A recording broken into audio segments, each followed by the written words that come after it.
Everyone, welcome to another class of stoichiometry. तो अभी तक हमने क्या किया था, हमने लास्ट लेक्चर के अंदर मोल कंसेप्ट के बहुत सारे क्वेश्चन प्रैक्टिस किए थे एंड आज की वीडियो में भी हम यही करेंगे। ताकि आप लोगों का कंसेप्ट स्ट्रॉन्ग हो जाए, तो मैं आज फिर आपके लिए क्वेश्चन लेकर आई हूँ। Let's start. तो सबसे पहले क्वेश्चन जो हमारे पास है आज के लेक्चर के लिए, उसमें हमें क्या पूछा हुआ है। यहाँ पे हमें बोला जा रहा है कि which of the following contains greatest number of oxygen atoms.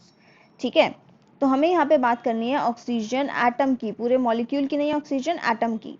तो ए पार्ट में हमारे पास क्या है ना, हमारे पास 1 ग्राम ऑफ ऑक्सीजन एटम है एंड ऑलरेडी हमें यहाँ पे ऑक्सीजन एटम ही लिया हुआ है। तो यहाँ पे देखो हमें क्या करना है, हमें मास एंड एटम्स को रिलेट करना है। ठीक है, तो हम यहाँ पे क्या बोल सकते हैं, सी जो हमारा मोलर मास होता है, अब देखो हमें एटम्स निकालने हैं तो वो हमें राइट हैंड साइड में रखने पड़ेंगे। तो यहाँ पे हम क्या कह सकते हैं कि जो हमारा मोलर मास होता है सिंगल ऑक्सीजन एटम का, वो होता है 16 ग्राम। तो हम बोल सकते हैं कि 16 ग्राम ऑफ ऑक्सीजन के अंदर Na एटम्स होते हैं। ठीक है, ऑक्सीजन के Na एटम्स होते हैं। तो 1 ग्राम के अंदर कितने हो जाएंगे, 1 ग्राम ऑफ ऑक्सीजन के अंदर कितने हो जाएंगे, Na/16। तो यहाँ पे हमने ये निकाल लिया है। तो अब हम बाकी के लिए भी चेक कर लेते हैं। तो अगर हम बी पार्ट में देखें तो बी पार्ट में हमारे पास क्या होगा, हमें दिया हुआ है 1 ग्राम ऑफ O2। ठीक है, यहाँ पे O2 हमें पूरा मॉलिक्यूल दिया हुआ है। तो अगर हमें मॉलिक्यूल दिया हुआ है तो मैं लिख लेती हूँ ये O2 मॉलिक्यूल। तो यहाँ पे हम क्या करेंगे, सी O2 मॉलिक्यूल का जो मास होता है वो कितना हो जाता है हमारे पास 32 ग्राम। तो अब यहाँ पे हम बोलेंगे कि 32 ग्राम ऑफ O2 के अंदर Na मॉलिक्यूल्स होते हैं O2 के। ठीक है, Na मॉलिक्यूल्स होते हैं। बट अगर हम 32 ग्राम में ही ऑक्सीजन एटम्स की बात करें तो हम कहेंगे 2 Na एटम्स होते हैं। ठीक है, तो ऐसे ही अगर हमें 1 ग्राम में निकालना हो, 1 ग्राम ऑफ O2 में कितने हो जाएंगे, 2 Na/32, जो कहीं ना कहीं हमारा 1/16 Na ही आ जाएगा।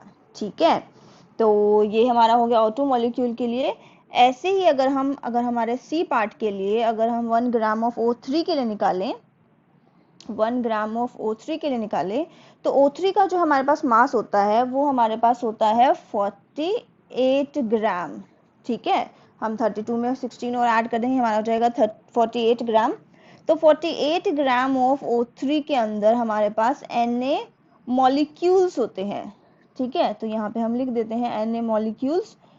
तो 48 ग्राम के अंदर ही 48 ग्राम ऑफ O3 के अंदर एटम्स कितने हो जाएंगे, ऑक्सीजन एटम के 3 Na एटम्स हो जाएंगे। ठीक है, तो ऐसे ही अगर हमें 1 ग्राम में निकालना हो तो कितना हो जाएगा, वो हो जाएगा 3/48 Na, जो कि वापस से निकल कर आ जाएगा 1/16 Na। तो यहाँ से हमें समझ आ रहा है कि कहीं ना कहीं हमारे पास सेम वैल्यू आ गई है तीनों केस के अंदर। तो मतलब 1 ग्राम ऑफ ऑक्सीजन हो या फिर 1 ग्राम ऑफ O2 हो या फिर 1 ग्राम ऑफ O3 हो, हमारे पास 1/16 Na ही एटम्स होंगे। तो इसलिए हमारा यहाँ पे आंसर हो जाएगा डी।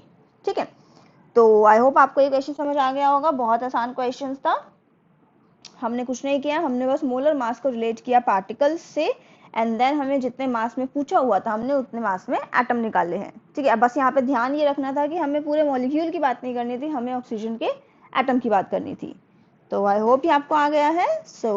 अभी चलते हैं आगे।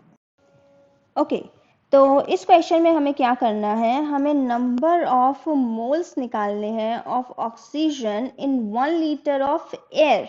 ठीक है, हमें number of moles of oxygen निकालने हैं। ध्यान से क्वेश्चन को देखना, ऑक्सीजन के मोल्स निकालने हैं 1 लीटर ऑफ एयर के अंदर। ठीक है, अब एयर में तो बहुत सारी गैसेस होती हैं, सिर्फ ऑक्सीजन तो नहीं होती है। तो उन्होंने बताया हुआ है हमें कि ऑक्सीजन का जो वॉल्यूम है वो 21% बाय वॉल्यूम है। ठीक है, तो 1 लीटर के अंदर हमारे पास 21% ऑक्सीजन है। तो हम यहाँ पे निकाल लेंगे कि हमें नंबर ऑफ मोल से कितने लीटर ऑक्सीजन का निकालना है। ठीक है, तो 1 लीटर ऑफ एयर के अंदर जो 21% ऑक्सीजन है, वहां से हमारे पास ऑक्सीजन का वॉल्यूम निकल जाएगा एंड वहां से हम ये निकाल लेंगे कि अच्छा इतने लीटर के अंदर हमें नंबर ऑफ मॉलिक्यूल्स निकालने हैं। ठीक है, हमें स्टैंडर्ड कंडीशंस पे मेंशन है, तो हम यहाँ पे हमारा मोल का एंड वॉल्यूम का रिलेशन यूज कर सकते हैं। ठीक है, मोल एंड वॉल्यूम को हमें यहाँ पे रिलेट करना है, this mole and this volume को रिलेट करना है। ठीक है, तो सबसे पहले तो हम यही निकालते हैं कि हमें कितने वॉल्यूम ऑफ ऑक्सीजन के अंदर मोल्स निकालने हैं। तो कितने वॉल्यूम के अंदर निकालने हैं वो हम कैसे निकालेंगे, हमें पता है कि 21% ऑफ 1 लीटर कितना हो जाएगा, अगर हम इसे ml में कन्वर्ट कर लें या फिर 1 लीटर ही सही है, तो 1 इंटू 21 डिवाइड बाय 100, तो यहाँ पे हमारे पास कितना आ जाएगा 0.21 लीटर। तो हमें यहाँ पे पता चल गया है कि हमारा जो हमें मोल्स निकाल वो इतने वॉल्यूम ऑफ ऑक्सीजन के निकालने हैं एट STP। ठीक है, तो अब इस क्वेश्चन के अंदर कुछ नहीं बचा है, अब क्योंकि हमें मोल्स निकालने हैं तो वो हम कहाँ रखेंगे, वो हम अपने राइट साइड रखेंगे। तो हमें पता है जनरल इक्वेशन से, जो इक्वेशन हमें पता है उस इक्वेशन से हमें क्या पता है कि 22.4 लीटर के अंदर हमारे पास, लीटर ऑफ O2 के अंदर हमारे पास 1 मोल होता है। ठीक है, तो अगर इतने लीटर के अंदर 1 मोल होता है तो 1 लीटर के अंदर कितना हो जाएगा हमारे पास, वो हो जाएगा 1 डिवाइड बाय 22.4 मोल। ठीक है, तो हमारे पास 0.21 लीटर ऑफ O2 के अंदर कितना हो जाएगा, 1 डिवाइड बाय 22.4 इंटू 0.21, तो यहाँ पे हमारे पास मोल निकल कर आ जाएंगे 0.0093 मोल्स। ठीक है, जो कि हमारे पास डी ऑप्शन में मेंशन है, तो हमारा आंसर हो जाएगा डी। तो ये भी हमारे पास इजी क्वेश्चन था, हमने इसमें कुछ नहीं किया है, हमें 1 लीटर ऑफ एयर मेंशन था, तो उसके अंदर हमने ये देख लिया कि 21% अगर ऑक्सीजन है तो वो 1 लीटर का कितना लीटर ऑक्सीजन कवर कर रहा है। ठीक है, तो उतने लीटर में हमें मोल्स निकालने हैं, तो उतने लीटर के अंदर अगर हमें मोल्स निकालने हैं तो सबसे पहले हम अपनी जनरल इक्वेशन लिखते हैं, तो वो हमने यहाँ पे लिख दी। तो यहाँ पे हमने मोल्स निकाल लिए सेम मेथड से, तो ये हमारा क्वेश्चन हो गया है। So now let's move to next question. Okay, तो ये हमारे पास जो क्वेश्चन है बहुत इंपॉर्टेंट क्वेश्चन है, एंड ये जेई में मेंस में क्वेश्चन आया हुआ है हमारे पास पास्ट ईयर्स में।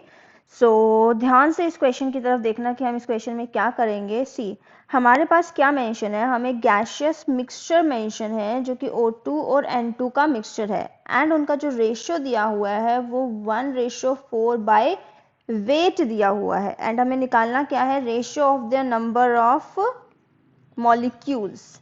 ठीक है, तो जो हमें ये यहाँ पे रेशियो दिया हुआ है बाय वेट का, तो सबसे पहले हम यहाँ पे ये देख लेते हैं। तो सबसे पहले हम O2 एंड N2 का मास लेट कर लेते हैं, जो कि 1:4 में जो हमें गिवन है।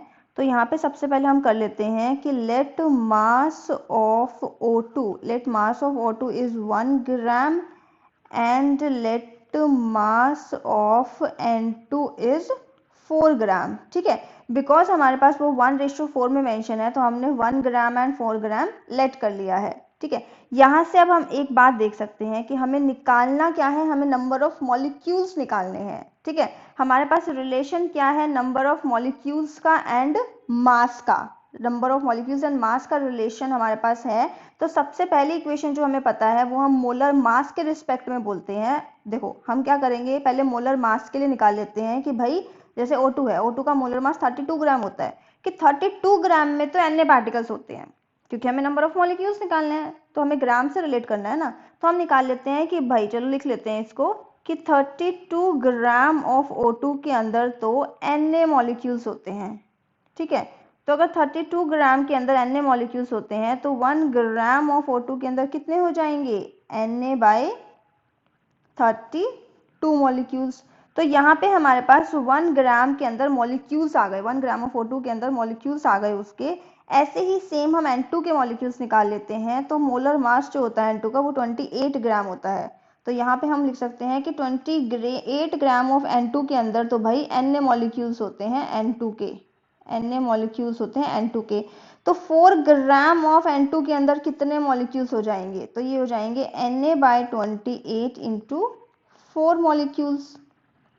ठीक है, तो यहाँ पे हमने क्या किया है कि हमने हमारे 1 ग्राम के अंदर भी मॉलिक्यूल्स निकाल लिए, 1 ग्राम ऑफ O2 के अंदर, एंड 4 ग्राम ऑफ N2 के अंदर भी हमने मॉलिक्यूल्स निकाल लिए। तो जब हमारे पास दोनों के मॉलिक्यूल्स आ गए हैं तो यहाँ पे अब हम इनका रेशियो ले सकते हैं। तो ratio of the number of molecules, तो ratio of molecules of O2 divide by molecules of N2, ठीक है। तो वो हमारे पास क्या है, तो उसको ध्यान से देखना। O2 के जो हमारे पास मॉलिक्यूल्स हैं वो हैं हमारे पास Na/32 एंड N2 के जो मॉलिक्यूल्स हैं वो हमारे पास है Na × 4 डिवाइड बाय 28, ठीक है। तो यहाँ पे Na से Na हमारा कैंसिल हो जाएगा, ये यहाँ से ये 7 हो जाएगा। तो हमारा जो आंसर आ रहा है वो आ रहा है 7/32, ठीक है। तो जो कि हमारे सी ऑप्शन में मेंशन है, तो हमारा सी आंसर हो जाएगा। तो हमने इस क्वेश्चन में बेसिकली क्या किया है, तो सबसे पहले हमें जो रेशियो दिया हुआ है बाय वेट का, तो हमने लेट कर लिया कि हमारा मास 1 ग्राम एंड 4 ग्राम है, ठीक है, O2 एंड N2 का रिस्पेक्टिवली। तो हमने उनका मास लेट कर लिया। अब हमें उसी मास से नंबर ऑफ मॉलिक्यूल्स निकालने हैं। अरे भाई, जब मास से नंबर ऑफ मॉलिक्यूल्स निकालने हैं तो रिलेट किसको करना है, मोलर मास और नंबर ऑफ मॉलिक्यूल्स को रिलेट करना है। मोलर मास में आपको पता है Na होते हैं, तो जितने मास आपको दिया हुआ है उसमें निकाल लो कितने होते हैं, दोनों के लिए निकाल लिया, देन उनका रेशियो निकाल लिया। सब क्वेश्चन में यही तो कर रहे हैं हम। जिन भी चीजों का रिलेशन देख रहे हैं उनको सबसे पहले इन जनरल वाला देख लो कि जनरली हमें क्या पता है। हमें पता है मोलर मास में इतने मॉलिक्यूल्स होते हैं, तो अगर मोलर मास में इतने मॉलिक्यूल्स होते हैं तो जितना मास मेंशन है उसमें कितने हो जाएंगे। तो ये हमने क्वेश्चन कर लिया है, ये हो गया है, हमारा मेंस का क्वेश्चन था। तो आई होप आपको ये समझ आ गया है। तो अब हम चलते हैं अपने नेक्स्ट क्वेश्चन की तरफ।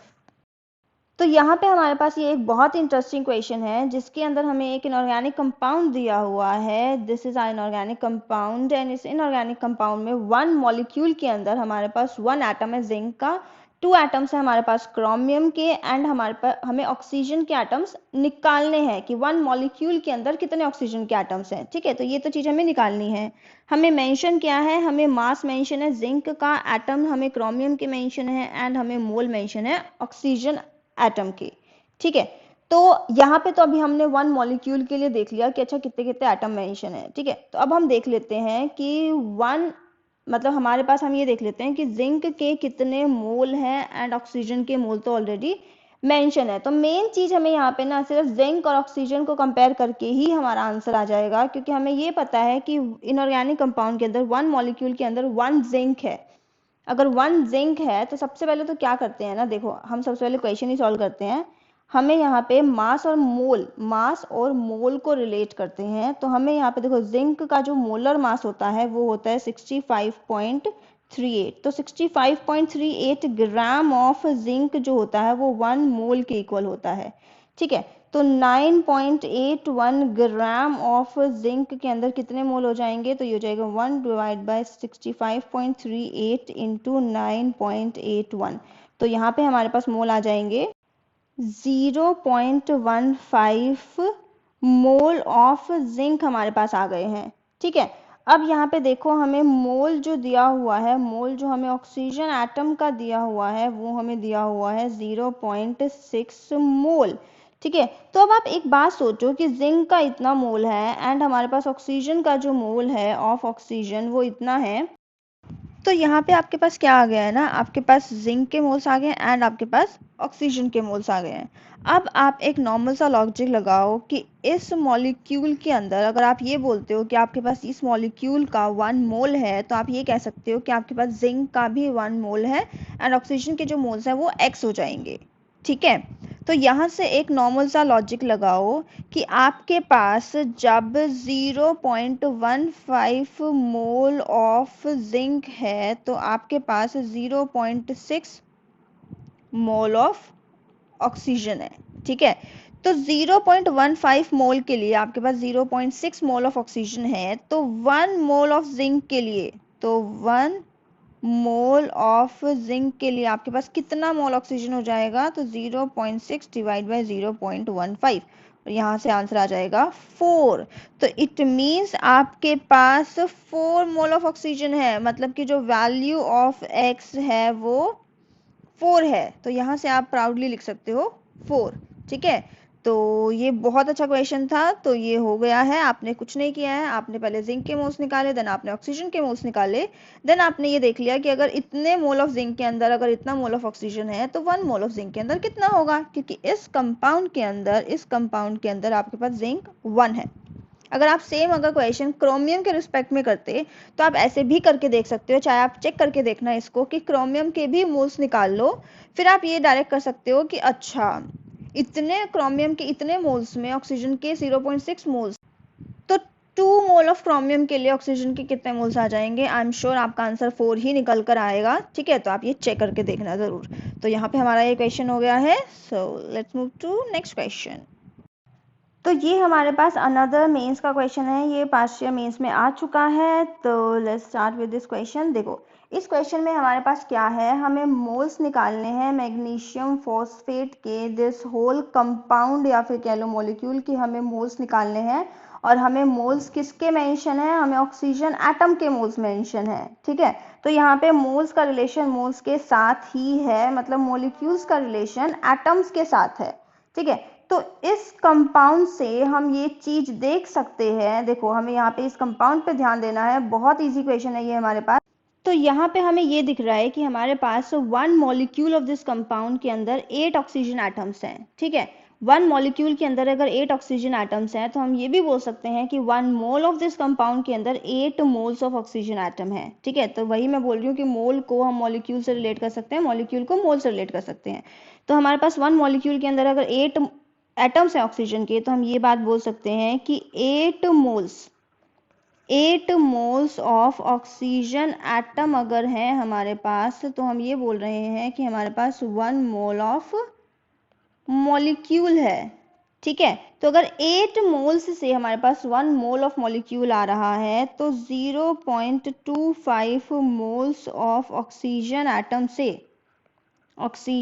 से हमारे पास कितने मोल आ जाएंगे मॉलिक्यूल के, 1/8 इंटू 0.25। तो यहाँ पे हमारा आंसर आ जाएगा 0.03125 मोल्स। ठीक है, मॉलिक्यूल के। तो यहाँ से हम ये भी लिख सकते हैं 3.125 इंटू 10⁻⁻² मोल्स ऑफ मॉलिक्यूल। तो ये वैल्यू हमारी बी ऑप्शन में मेंशन है, तो हमारा आंसर हो जाएगा बी। तो ये हमारे पास बहुत ही इजी क्वेश्चन था, तो ये हमने कर लिया है। Let's move to our next question. तो यहाँ पे हमारे पास अनदर क्वेश्चन है जो कि एडवांस में आया हुआ है जेई के अंदर इन 2001 के अंदर। ठीक है, तो 2001 के अंदर ये क्वेश्चन आया हुआ है। तो हमें मोल्स निकालने हैं इलेक्ट्रॉन के इन 1 kg। तो यहाँ पे एक चीज देखो कि जब हमारे पास मास होता है तो वैसे तो हमने डायरेक्ट रिलेशन किया था नंबर ऑफ मोल्स का। तो नंबर ऑफ मोल्स का डायरेक्ट रिलेशन हमारे पास क्या था, वो था हमारे पास given mass upon molar mass. ठीक है, तो गिवन मास तो हमारे पास 1 kg है, बट मोलर मास क्या होता है, Na पार्टिकल्स का मास, वो तो हमारे पास है ही नहीं। तो सबसे पहले तो हम क्या करते हैं, मोलर मास इलेक्ट्रॉन का निकालते हैं। वो अभी हमने पीछे एक और क्वेश्चन के अंदर निकाला था। तो मोलर मास ऑफ इलेक्ट्रॉन कैसे आएगा, देखो सबसे पहले हम क्या करेंगे, हम ये देख लेंगे कि मास ऑफ 1 इलेक्ट्रॉन हमारे पास कितना है, 9.1 इंटू 10⁻⁻28 ग्राम।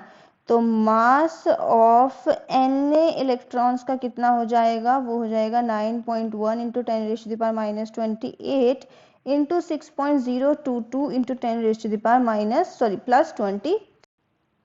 तो ये होल क्वांटिटी हमारी मोलर मास आ गया है, हमारा मोलर मास ऑफ इलेक्ट्रॉन।